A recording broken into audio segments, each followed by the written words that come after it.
In section 903, we are actually going to come up with values for the variables and find answers. In 902, we just pretended we didn't know what was in the box. We didn't know what the value of the variable was, but now in 903, we're going to substitute for those variables and come up with answers. So I'm going to use C here as an example.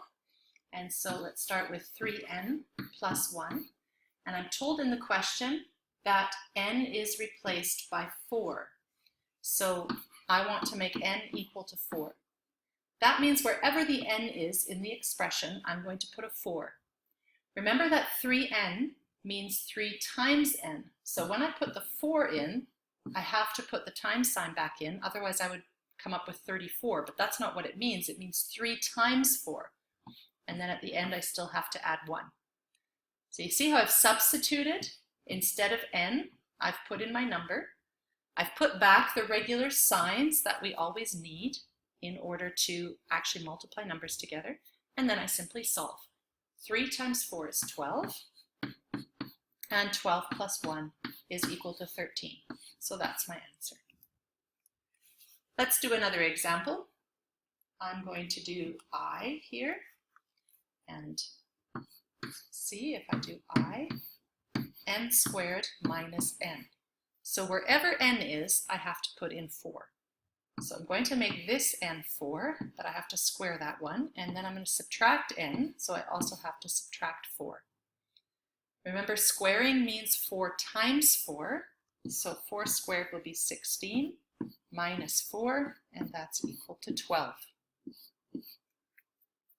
So that's what you do with each number. Remember that in the last line here with this division, 20 over n is the same thing as 20 divided by n. So when we substitute the 4 in, we can put the symbol for division back in and do 20 divided by 4. Let's go on to number 2. So in number 2, it's slightly more complicated because I have 2 things to substitute. So I have p is equal to 2 and q is equal to 5.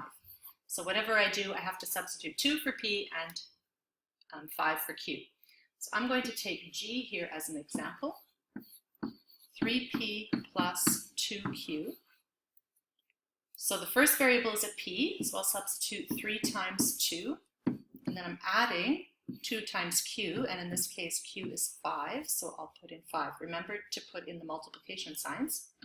And I have 6 plus 10, which is equal to 16. Right? Once we've substituted, we still need to follow order of operations, and I do multiplication before I do addition. So I first do 3 times 2, and then I do 2 times 5, and then I can add them together. So make sure you don't forget your order of operation rules that you learned earlier this year. I'll do one more example with dividing. Let's do k. So 5 plus q divided by p. And then I substitute 5 for q, remember that was 5, and divide by 2. So here I'm going to get 10 divided by 2, and I can write that 10 divided by 2 if I prefer, and that's equal to 5. So there's my answer. I like to underline answers or box answers so it's clear. It's really important you show your workings too, so you don't need to just put answers in, and then you can always highlight your answers so that I can find them. Okay, let's go on to number 5. Here I'm given an actual application of where we use this, and that's in formulas as well. Yeah, some other places too, but certainly in formulas. And this formula is the formula for perimeter of a rectangle. If you remember back from doing perimeter, we always have to go around the whole object and add those lengths together. So I have 2 L lengths there and there, and 2 B lengths there and there, and so I can write that as a formula 2L plus 2B, which of course means 2 times L plus 2 times B. And then in the various numbers, I'm given different values for L and B. So let's just take section B here as an example. It's part of your homework, so you can use this to help you. L is equal to 7 and B is equal to 6. So I take my formula for perimeter and substitute in 7 for L and then 6 for B. just like before. So 2 times 7 is 14, and 2 times 6 is 12, and then 14 plus 12 is equal to 26, and that's our final answer. The last one involves some decimals, so feel free to grab a calculator when you're working with these decimals. The substitution is what I want you to work on. There's one last problem in your assignment on 903, and that's number 8. You're given a bunch of tables and asked to complete each table using the formula. We've kind of been practicing this already, so I hope this looks familiar. Let me take the formula H here. W equals 20 minus 2t. And then we use the values in the table to substitute in the formula. And so you'll have to draw some tables into your book and fill them in. You can save some time by not doing a whole box and just doing it like I've done here. So we take the values for t and then find the values for w.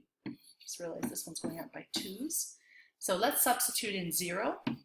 If I have 0 as t, then that whole term, 2t, is going to become 0. Yeah? Minus 2 times 0 is minus 0. So this time w is 20. If I substitute in 2, then that back term is going to become 4, and so I'm going to have 20 minus 4, that's going to be equal to 16. If I substitute in 4, then I'll have 20 minus 2 times 4, that means that back term is going to be 8, so this will be 12. You might see there's patterns to this, just like we did before, and so you can use the pattern, or to be sure that you don't miss anything, you can substitute each one. 20 minus 12 means that one's going to be 8. So there's my table finished. Okay, check your unit outline for the assignment.